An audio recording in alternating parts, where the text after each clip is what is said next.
యూవిన్ app అనేది ఒక digital platform. మేము చేసే వ్యాక్సినేషన్ అంతా కూడా ప్రెగ్నెంట్లు అవనివ్వండి, చైల్డ్ అవనివ్వండి, వాళ్ళ వ్యాక్సినేషన్ అంతా కూడా ఆ డేటాలో సేవ్ చేసుకొని మన యాప్లో మనం ఎప్పుడైనా ఈజీగా క్యారీ చేసుకోవచ్చు. చాలా ప్రయోజనం ఉంటుంది. ఇంతకుముందు బుక్ తీసుకొని వెళ్తేనే మాకు వ్యాక్సిన్ వేసేవాళ్ళు, టీకాలు వేసేవాళ్ళు.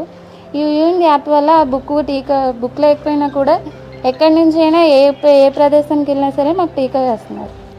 ఇది వరకు మేము ఆశాసము ఫోన్ చేసి తనకి ఇన్ఫర్మేషన్ ఇచ్చేవాళ్ళము. యూవిన్ యాప్ వచ్చిన తర్వాత నుంచి వాళ్ళే తిరిగి మాకు ఫోన్ చేసి మమ్మల్ని అడుగుతున్నారు. దీనికి కూడా సంతోషంగా ఉంది. మనం ఇక్కడ ఉండి మళ్ళీ హైదరాబాద్ కానీ ఎక్కడికైనా వెళ్ళిపోయినా ఈ యాప్ చూపించి మనం ఎక్కడైనా టీకాలు పొందొచ్చు. చాలా మారినాయి. అది వరకు ఒక చేతిలో క్యారియరు, ఒక చేతిలో బుక్స్, రికార్డ్స్ అన్నీ చూసుకొని మెయింటైన్ చేసుకోవడానికి చాలా కష్టమయ్యేది. ఈవెన్ వెహికల్ మీద కూడా క్యారియరు, బుక్స్ పెట్టుకొని మెయింటైన్ చేయడం చాలా ఇబ్బందిగా ఉండేది. ఇప్పుడు యూవిన్ యాప్ వల్ల నాకు main due list books, records ఇవన్నీ చాలా తగ్గినాయి. సో నాకు చాలా హ్యాపీగా ఉంది, సులువుగా ఉంది వర్క్.